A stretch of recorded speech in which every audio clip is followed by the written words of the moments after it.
Welcome to Canada's most irreverent talk show. This is the Andrew Lawton Show, brought to you by True North.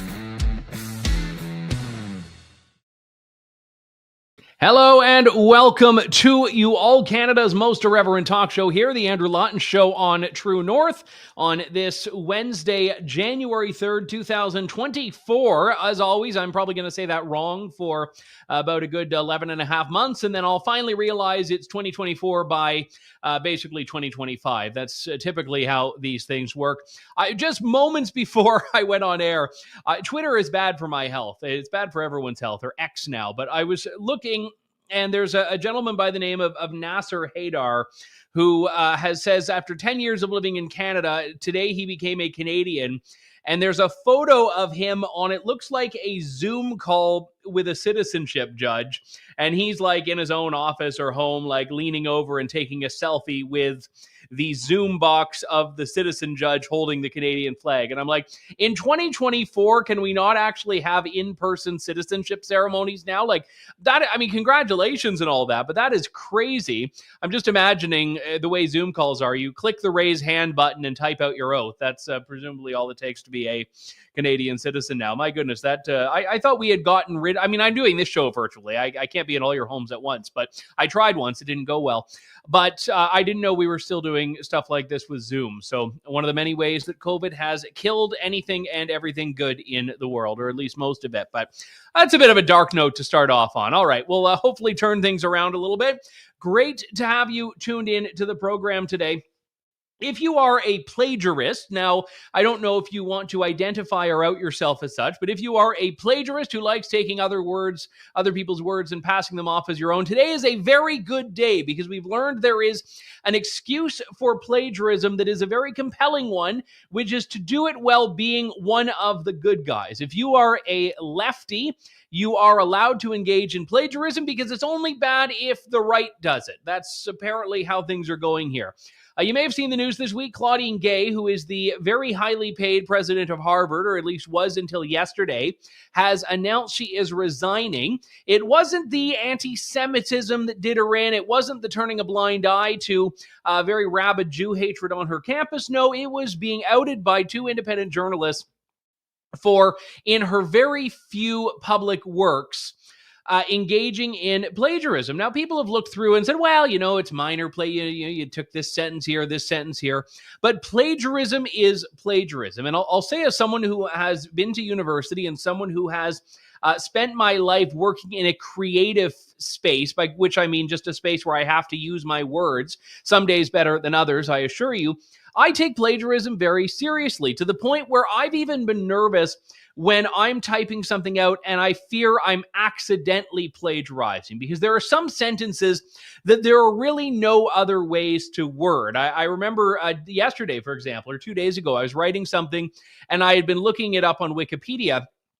And I typed it out the way I normally would and realized that there was like a string of 5 or 6 words that were identical to the words that were describing something on Wikipedia.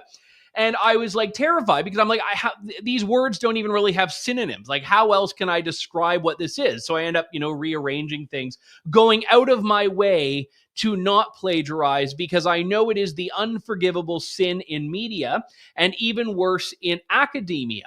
So for Claudine Gay to go through this, she has done what you would be potentially expelled for doing if you were an undergraduate student, but she's done it and has continued to fall upwards to the point of getting her PhD and landing a plum gig, making, I think, $900,000 US a year at Harvard. But the good thing is they probably just copied and pasted her salary from someone else's. Do you see what I did there? Yeah. Anyway, so she is now gone. It was the plagiarism that did her in. But because of this, because she is the good guy and the right are the bad guys, people have decided in the media now that plagiarism is not a bad thing at all. You may have seen this headline in the Associated Press, which CTV in Canada picked up. And if we put this tweet up, you will see this. Harvard president's resignation highlights new conservative weapon against colleges, plagiarism.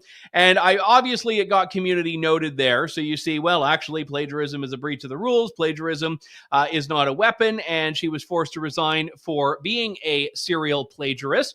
But no, conservatives are the ones to blame because conservatives have weaponized her plagiarism by exposing it. And then there was this gem on television. I don't make a general point of watching Mara Gay and what she has to say, but it was interesting the mental gymnastics that she engaged in to defend Claudine Gay. I know Sean's asking if they're related. I don't think they're related, although to be honest, Claudine Gay I think is actually more of an intellectual who wouldn't want to claim being related to Mara Gay. But this is what Mara had to say.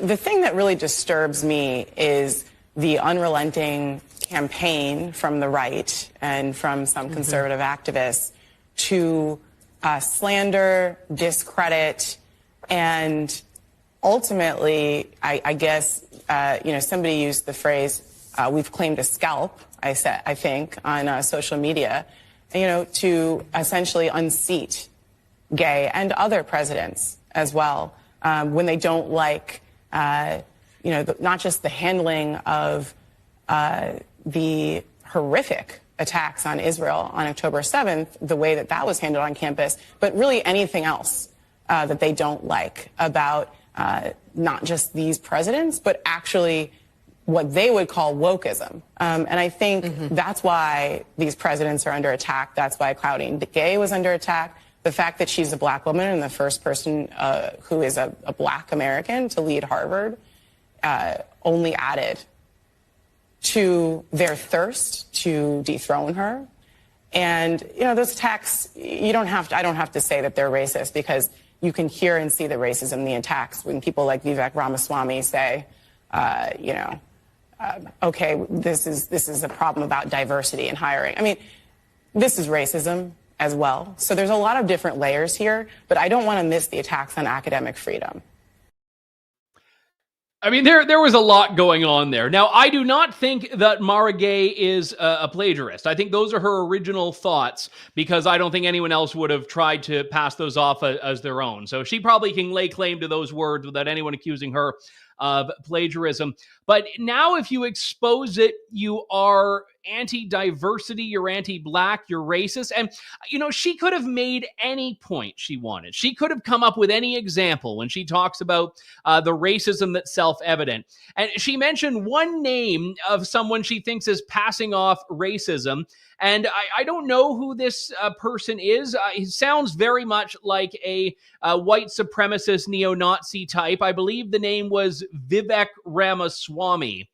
Yeah, the white supremacy just drips off that name, Vivek Ramaswamy. We don't have a picture of him, but I bet he's some blonde-haired, blue-eyed Aryan skinhead who is just so racist against that Claudine Gay for saying that he rejects diversity hiring. Now, one of the reasons I've always been so fervently against affirmative action and diversity-based hiring is because it's unfair to everyone. It's unfair to people who are who would otherwise deserve a spot but don't get it because they're the wrong skin color. But it's also unfair to people who are the right skin color for these programs who would have earned a spot otherwise because now they have clouding over their appointment this concern that, oh, well, maybe they just got there because of their skin color. And I mean, Claudine Gay, I would have loved to have been able to say this is a woman who deserved it. Her race had nothing to do with it. But a lot of people have pointed out, people within academia, that she did not have the depth of her academic record and CV that you would expect to have from someone in that role.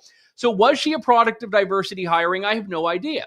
But clearly she was not vetted the way, and her work has not been vetted the way it was supposed to. And there is a reason that people like Elizabeth Warren used to always check the box off for being Native American when going through the hiring process and all that, because they thought it was going to get them a better shot, a better deal in wherever they were going. And I think this is why it's so dangerous. But now when someone exposes this, right, again, we're talking about the cardinal sin of academia here, the thing that is drilled into students. If you look in the syllabus of any undergraduate course, graduate course, postdoctoral, anything, you're going to see an academic code of conduct in which, in big, bold, all caps, perhaps they're telling you about what happens if you plagiarize. So we cannot say that this is now some hatchet job that is entirely a conservative attack on the left. So basically what they're doing now, my old dear friend, as she's now passed away, Kathy Shadle, once said, you should never try to do the whole exposing hypocrisy. You should never say, oh, well, the left has a double standard. She said, because they know they do. They don't care they do. And kind of the approach that she took to the world was liberals, it's different when they do it. And that's basically what they're doing now on plagiarism. If a conservative professor at some university, I don't know if Alan Dershowitz is still a law prof, but some conservative professor does something like this, they're going to be out on their rear end. It's going to be exposed. They're going to be, oh, well, they only coasted through because they were a white male. But when Claudine Gay does it, one of the left's chosen ones at this particular moment, we decide that plagiarism is no longer a sin. In fact, it might even be virtuous. And who are you to dare call it out? Now, as I said earlier, it was not this is not what I thought would be her undoing. I thought it would probably be her handling of the anti-Semitism issue. You may recall this little exchange between her and I believe it was Congresswoman Elise Stefanik before a congressional committee just a few weeks back. Dr. Gay, at Harvard, does calling for the genocide of Jews violate Harvard's rules of bullying and harassment? Yes or no? It can be, depending on the context. What's the context? Targeted as an individual, at an individual. It's targeted at Jewish students, Jewish individuals. Do you understand your testimony is dehumanizing them? Do you understand that dehumanization is part of anti-Semitism? I will ask you one more time. Does calling for the genocide of Jews violate Harvard's rules of bullying and harassment? Yes or no? Anti-Semitic rhetoric. And is it anti-Semitic rhetoric? Anti-Semitic rhetoric when it crosses into conduct that amounts to bullying, harassment, intimidation, that is actionable conduct, and we do take action. So the answer is yes, that calling for the genocide of Jews violates Harvard Code of Conduct, correct? Again, it depends on the context. It does not depend on the context. The answer is yes, and this is why you should resign. These are unacceptable answers across the board. In retrospect, I'm a little bit more forgiving of Claudine Gay's poor performance before that committee. You see, she was waiting for someone else to come up with the answer so that she could repeat it, and no one else came up with the answer, so she was there stumbling and just had to resort to, it depends, it depends, it depends. Now, let me point out here that I am a big believer in academic freedom. I believe in the academic freedom and the freedom of speech to say horrendous things on campus, off campus. That doesn't mean I agree with those things. Sean says he loves the plagiarism jokes. A shame they're not actually mine. They just keep on coming today. They keep it. I'm never going to talk about this sort of stuff. So anyway, the thing that I'll point out here is that a lot of what we've seen on campuses, I think, is actually protected speech. That doesn't mean it's comfortable or whatnot, but it's protected. There are some things that go well beyond that, though. This was a clip we played when we talked about this pushing a month ago of just what Jewish students at Harvard had to deal with.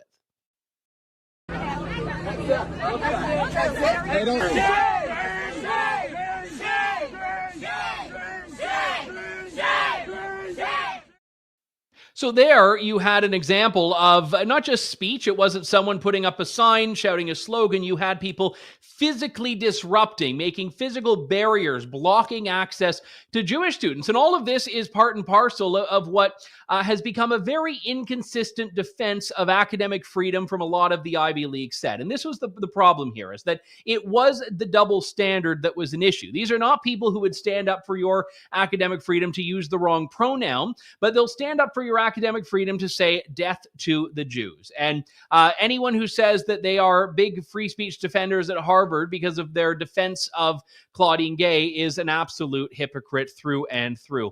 We'll move on from this for now. Yesterday on the show, we had a rather interesting discussion, I thought, with our good friend Chris Sims about the move that Saskatchewan has made. This is like the big move, the power move, the boss move from the Scott Moe government to tell the feds, we are not going to collect your carbon tax anymore on home heating oil, on home heating and on fuel, because the government gave this very narrow exemption to Atlantic Canadians, effectively by saying you don't need to pay a carbon tax on home heating oil. So all of a sudden, Saskatchewan was like, whoa, whoa, whoa, whoa, whoa. You said this was an issue of national concern. You said it was crucial for the climate. And now you are saying that on our natural gas and electrical heating and our fuel that we still have to pay the carbon tax, but all those Newfoundlanders and Nova Scotians with their home heating oil don't. So Saskatchewan just did the one thing it could do, which is say, all right, well, the agency responsible for this, Sask Energy, is a provincial agency. Maybe we just stop collecting the carbon tax. That is the move that they have put in place starting as of the beginning of the year. So that would make it starting Monday. Wanted to chat about this with the Saskatchewan minister responsible for Crown Corporations, Dustin. Duncan. Minister, it is wonderful to have you on the show. Thanks for coming on today.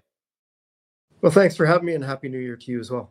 Now, correct me if I'm wrong, Minister, but I mean, this isn't a surprise move. Obviously, Premier Scott Moe announced this was coming in the fall. And as I understand it, you've sent letters, I believe plural, to the government federally saying, this is what's happening, here's the day, and you've not received a reply. Am I understanding that correctly? Yeah, we haven't received a response yet. Both Sask Energy and myself as the minister have written to the Federal Minister of National Revenue, essentially saying that Sask Energy will be deregistering as the gas distributor in Saskatchewan.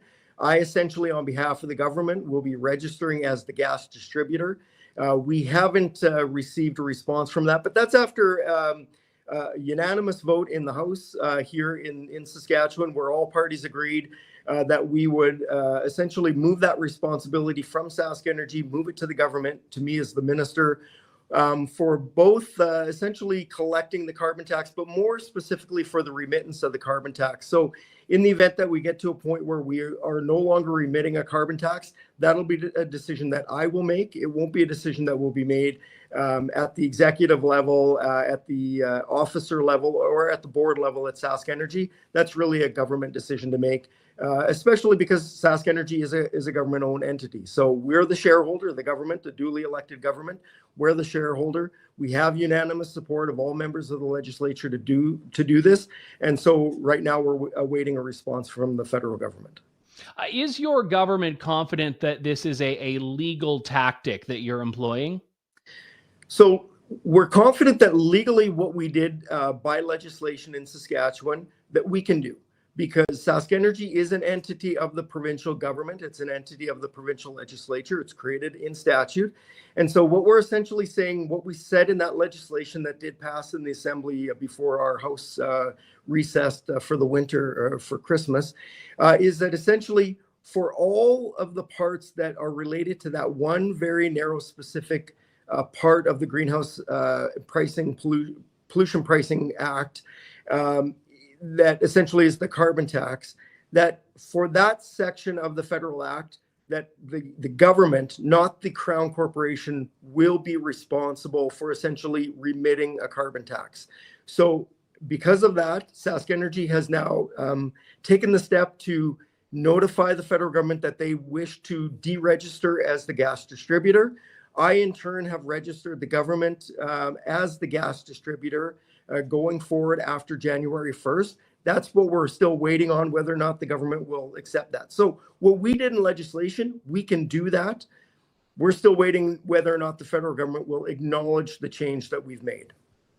I mean, if they don't, is this an issue where you've kind of checkmated them and they don't have a way to do this? Or are there concerns that you're having to preempt of how they might respond with this? I know CBC, for example, ran a story that there are some concerns about whether the government will claw back carbon tax rebates, that it's the Canada Revenue Agency that is responsible for sending out. Well, first of all, it's not the provincial government in Saskatchewan or in any other province or Sask Energy or Sask Power that is responsible for determining the rebates. That's fully at the discretion of the federal government. They can choose how to distribute the rebates. And keep in mind, in Atlantic Canada, where they've been exempt from the carbon tax on home heating fuel, residents still there are getting a rebate.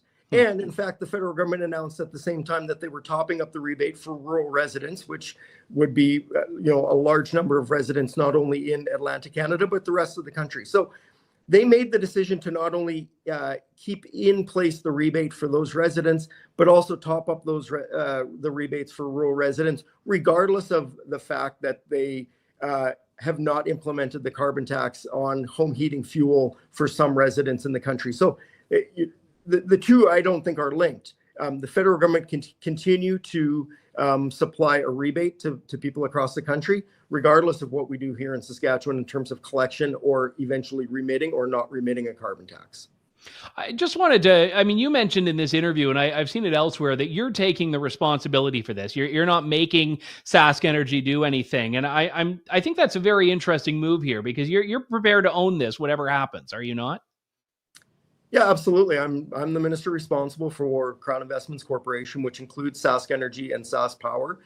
What we have wanted to do and signal to, first and foremost, the people of Saskatchewan is that we are continuing to fight for fairness when it comes to the carbon tax. The Prime Minister has given a carve out to some Canadians, but not to all Canadians. The other thing to keep in mind is that Saskatchewan, particularly rural Saskatchewan, used to rely largely on home heating oil, like they do continue to do in Atlantic Canada or large parts of Atlantic Canada. And we went through a process in the 1980s of moving to rural gasification, where Sask Energy moved into rural areas where now the vast majority of residents in Saskatchewan, both farm, small town, and large communities, are on the gas system, natural gas system. That was at a considerable cost. In today's dollars, that would have been close to $500 million. So we already made that move. We shouldn't be penalized for having been early adopters to gas, natural gas here in Saskatchewan. So as minister responsible, if the decision is made to not remit a carbon tax, and again, that decision has not been made, but if a decision is made to not remit a carbon tax to the federal government, that will be the government making that decision. That will be me as the minister, my cabinet colleagues. And so in terms of ministerial responsibility, whatever consequences are borne by that action or potentially inaction should be borne by us, the elected members, and me as minister responsible. They shouldn't be borne by the board of directors, who are Saskatchewan residents, Saskatchewan citizens. They shouldn't be borne by the officers and senior staff, frankly, any employee at Sask Energy, who are just doing their job to provide for heat this winter, so people can keep their families warm. And so that's the decision that we've made. So if there are consequences to be borne by this, they will be by me as the minister. I mentioned earlier, and you were discussing the federal government's non-response to you. And I guess in a perverse way, no news is good news here, because if the federal government says nothing and does nothing, they're basically endorsing that you have a right implicitly to do this, and your citizens, your residents are still getting that break. Well, that certainly is a view. We do need, though, some certainty on this, because technically, as of today, as of January 2nd, we are, technically as of January 1st, the beginning of this year, Sask Energy is still the registered distributor because they have not been notified. And so potentially any actions against Sask Energy is still, the consequences would be their consequences. We want to shift that. That was the intent of the bill. Again, if this decision is going to be made, and it hasn't been made, but if there was to be a decision made around the remittance of the carbon tax, that'll be our decision to make, the shareholder, the government of Saskatchewan, on behalf of the people of this province, not by anybody at Sask Energy's head office or around the board table. And so, while no news is usually good news, we do need that certainty from the federal government, whether or not they will accept the changes that we've made and the change to that registration, so that we can then, as a government, make further decisions. As of now, Sask Energy has been collecting the carbon tax until the end of December. And depending on people's billing cycles, they'll see the carbon tax come off, or either in January or potentially February, depending on their billing cycle. But we've made the decision that any carbon tax on consumption after December 31st would no longer be billed to the ratepayers at Sask Energy. So, we're technically still in compliance. We'll make a payment. That those dollars have been collected on the December bills. We'll make a payment here in January. we'll then have a decision to make in basically February, depending on what the answer comes back from the Federal Minister of National Revenue. Minister Dustin Duncan, thank you very much for your time, sir. Thanks for having me, Andrew. He is the minister responsible for crown corporations like those in Saskatchewan that are tasked with doing this. And I appreciate, I mean, look, I don't want to get too much into the ins and outs of the manner in which they're doing this, but he's saying, no, this is a ministerial decision. This is a ministerial responsibility. He is seizing control, basically, of those government departments, those crown corporations, and saying, I, as the minister, will make this decision. So we do have a standoff between the provincial government in Saskatchewan and the federal government. And as I was chatting about yesterday with Chris Sims, one thing that I find interesting here is that Alberta has not been going to war for tax reduction as much as Saskatchewan has in a couple of key ways, notably the fuel tax, which is different. But again, I think to a lot of Canadians, a tax is a tax is a tax.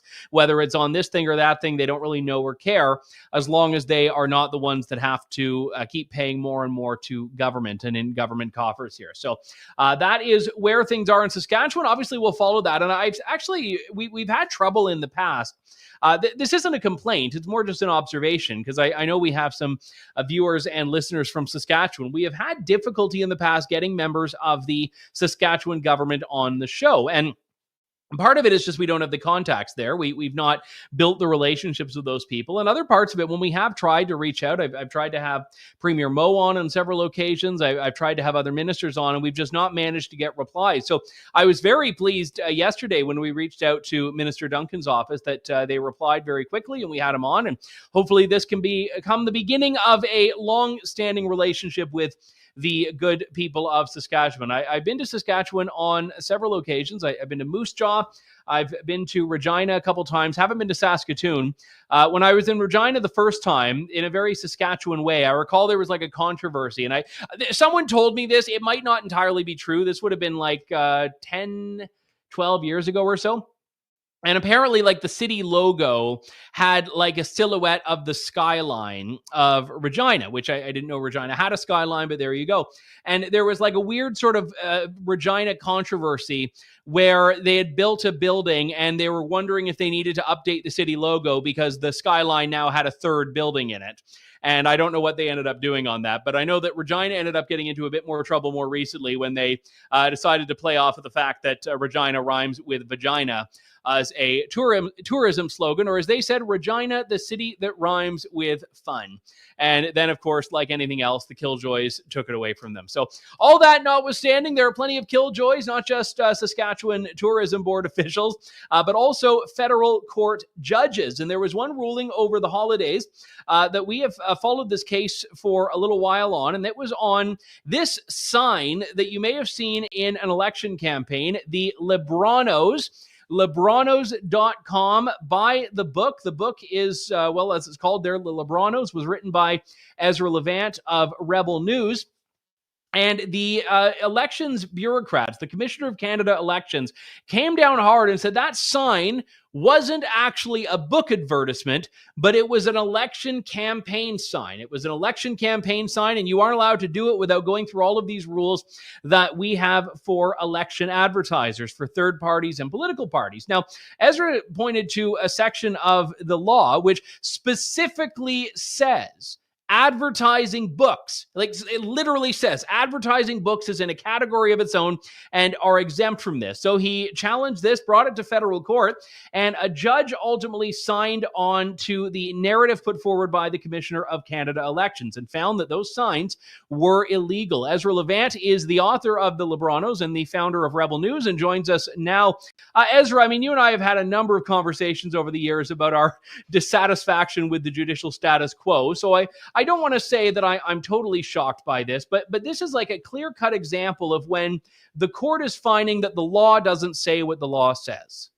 I have to tell you, I was completely shocked by this for two reasons. First of all, the plain words in the Canada Elections Act exempt books and the promotion of books from their election finances, which makes sense. I mean, it also exempts news and speeches and letters, because imagine if every newspaper article that was an endorsement of this party or a criticism of that party were to be banned or regulated by the government. It would be madness.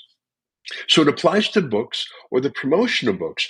And as you can see, because you just showed your viewers there, the promotion of books was very simple. That was the front cover of our book called The Libranos with 3 added words, buy the book. But that enraged Elections Canada. They were obsessed by that book cover and that title. They were obsessed by the drawings on it of Trudeau and his friends. And so they thought it was so critical that the book and the title of the book, they said, were banned, and the judge agreed. And so I suppose technically the book itself is not banned, but if you've banned the title of the book and you ban the cover of the book, you sort of ban the book. And by the way, you can buy that book right now on Amazon.ca. But if there were an election called tomorrow, it would be banned again, or at least the cover of it and the title of it, and I couldn't show it. And I don't know, I was really surprised. And conceivably, you couldn't run like online ads for it, without being. Do I read that correctly? Yeah, exactly. I mean, they didn't like the lawn sign because they thought it sure felt like a political campaign. And it's true. Lawn signs are something that are used in political campaigns, but we also had online ads. We also had a billboard. We also made videos. We also did emails. Elections Canada only prosecuted this image. But I want to tell you, Andrew, there were 23 other books published about Justin Trudeau during the exact same time period. I'm talking about right before the election in 2019. 23 other books. And they were positive towards Trudeau. They were boosting him. It would be like a campaign ad for them. But of course, they're exempt because they're books, so they were not prosecuted. I asked the Elections Canada people, and my lawyer asked the judge, how is it that those 23 pro-Trudeau books are fine, but my one anti-Trudeau book is not? And both the Elections Canada staff and the judge agreed, well, if I didn't like those 23 other books, I should have complained about them. But I don't want to complain about those 23 other books. I mean, I can complain about them, but I don't want to prosecute them.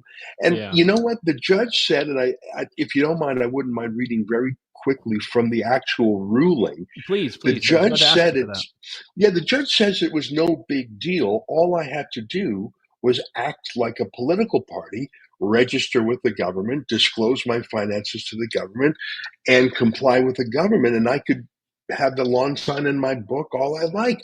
So basically become one of those registered third-party political activist groups like Lead Now or whatever. Here, I'm just going to read very quickly. Here's one sentence from the judge. Even if the promotion of a particular book is election advertising, such promotion is not prohibited. She's saying my book wasn't banned. Quote, the third party, that would be me, must simply comply with the requirements of the Act that apply to all third-party election advertisers.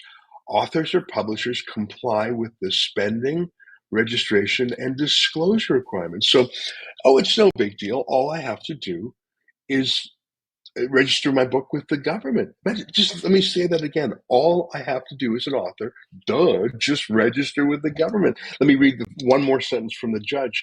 When we argued, well, that would be a kind of chilling effect to require authors to say, hello, government, we'd like to register our book with you.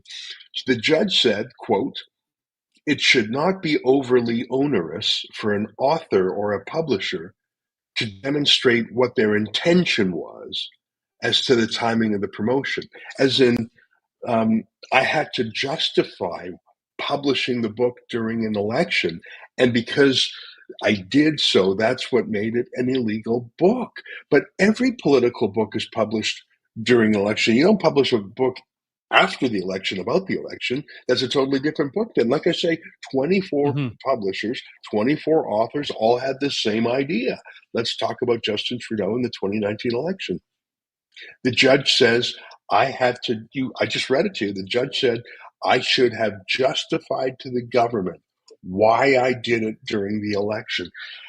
I don't know. I'm really surprised by this. My fine is $3,000 plus $10,000 for the court case.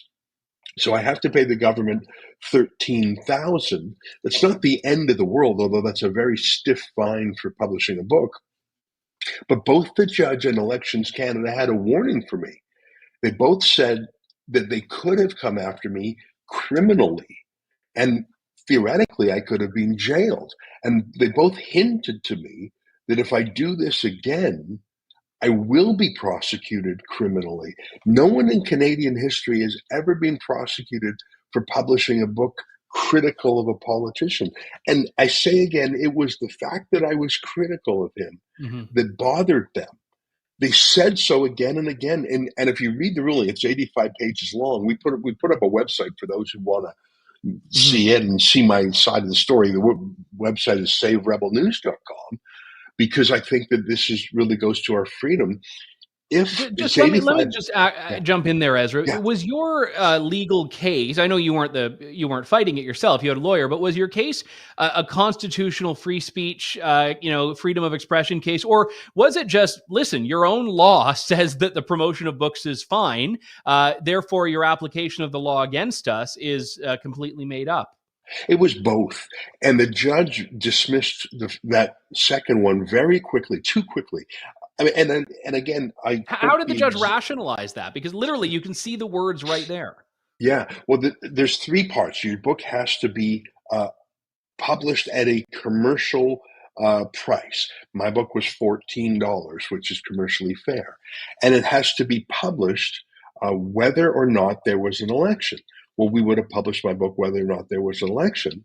Of course, we were going to publish it. And I don't even know what it means that there wouldn't be an election. But and in Canada also, I mean, the 2019 election was fixed in 2015. Right. But in our system, there can be an election. I mean, there could be an election in 40 days that you have no idea is coming. Right. And listen, I was honest with the judge, and I was honest with the cops who interrogated me. I said, we did what every other author did, is we coincided with the election, but we would have published it whether or not. I mean, I've published more than 10 books, and we publish them during an election. We do publish them when it's not an election. I have another book coming out about Justin Trudeau. Ideally, I would publish it right before the election. It would be terrible if I was late until after the election. But the law does not stop me from timing it. It doesn't. It just says I have to publish it whether or not there's an election. She thought that was a silly difference, that there was no difference. And then we have Elections Canada has to. Oh, there we go. I thought Elections Canada was coming after you, but we appear to have gotten you back now, Ezra. Sorry about that. I'm on the road. The judge said the timing of the publication is one of the things that made it illegal. But like I say, 23 other authors timed their books the exact same time. I'm worried about this, Andrew. Well, you mentioned you have another book coming out. I mean, what are you, not that I would ever say that you are a generally compliant person with government edicts, but what is your plan going to be if you've gotten that far on what to do about that book? Well, I'm going to publish it. And I don't want to be charged, and I don't want to be convicted, and I certainly don't want to be fined, and I absolutely don't want to be jailed. You also don't want to register with the government, right? I'm absolutely not going to. And I remember during the COVID times, the lockdowns, I made some personal decisions that I was not going to comply. Now, they never came down hard on me like a ton of bricks, but I was on their no-fly list because I was unjabbed. I didn't get a vaccine passport, and I just decided I was not going to comply. And I am not going to register my next book with the government. I'm just not going to. In terms of the exact timing of the book, obviously it's going to be before the next election. We don't know when that next election will be. But if we are at the point, Andrew, in Canada, when a critic of the government, when an author is prosecuted and, God forbid, convicted of a crime and jailed for writing a book about him, then that person should be me. Because I say I believe in freedom, and I say I believe in fighting back. And just like I felt an obligation to walk the walk during the lockdowns, I feel an obligation here. And if it's not me, who would it be? I mean, God, I don't want you to be prosecuted for your book. I don't want anyone else, but I know that I've got the fighting spirit. And our viewers generally like to crowdfund these battles. So I am going to publish another book before the next election, critical of Justin Trudeau. It's going to be a real book. It's going to be sold at a real price. It's going to be published whether or not there's an election, but we're going to time it before the election. I'm just going to do that. And if that sends me to jail, and God forbid, and I hope it doesn't, Canadians ought to know that's the country we live in now. Will I, just on the note of this one, are you going to bring this to the Federal Court of Appeal? Yes, we've hired a great lawyer. Sarah Miller is her name. She's been on the show a number of times. Yeah, she's fantastic on free speech. I think she's really smart. I chose her because she's had good luck in the Court of Appeals. She was the one who took Arthur Pawlowski's case, the Christian pastor who was jailed in Alberta for keeping his church open. She won that on appeal. And I thought, boy, I need a smart lawyer who'll do well in the Court of Appeal. So she's already, at least she's shown me the notice of appeal. I think she's filed it already. It's an uphill battle. I got to tell you, most appeals in court fail. It's just a statistical thing. I think 2 out of 3 lose. And this was a well-crafted ruling by the judge. She wasn't, I mean, 85 pages she took to make her case.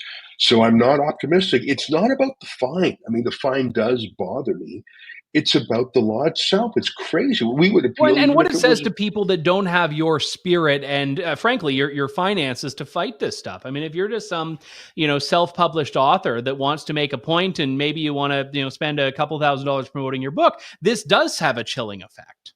Absolutely. And I just can't get over the fact that the judge said, oh, it's no big deal. It's not onerous. I mean, I was called to the headquarters of Elections Canada, and 2 30-year RCMP veterans interrogated me for an hour. Now, you know me, I don't mind that. I like the sparring of it. You enjoy it. You're bored when you're not being interrogated by some bureaucrat or police officer. Yeah. But unless you're a lawyer or a real tough cookie who's used to fighting, I wasn't terrified, but I think 99% of people would have been really scared by that. And the fine, the $13,000 fine, I think that would dissuade a lot of people. Not everyone has $13,000 to pay the fine. Now, we're going to crowdfund this appeal, and hopefully we won't have to pay it in the end. But for the judge to pretend there was no chilling effect here, that really is one of the worst parts of this ruling. I'm just going to read that again for 30 seconds. Quote, "It should not be overly onerous for an author or publisher to demonstrate what their intention was." As in, you've got to go to the government and say, no, we're not trying to criticize you, Saint Trudeau. Please, this is just a book. You know what? That the judge was wrong there. I don't want this to become a legal precedent. I fear it will be, but we've got to fight it. Very well said, Ezra Levant, the rebel commander himself. Thank you so much and best of luck. Thanks. Bye-bye. All right, that does it for us for today. We'll be back in just 23 hours and 15 minutes with more of Canada's most irreverent talk show here on True North. Thank you, God bless, and good day to you all. Thanks for listening to The Andrew Lawton Show. Support the program by donating to True North at www.tnc.news.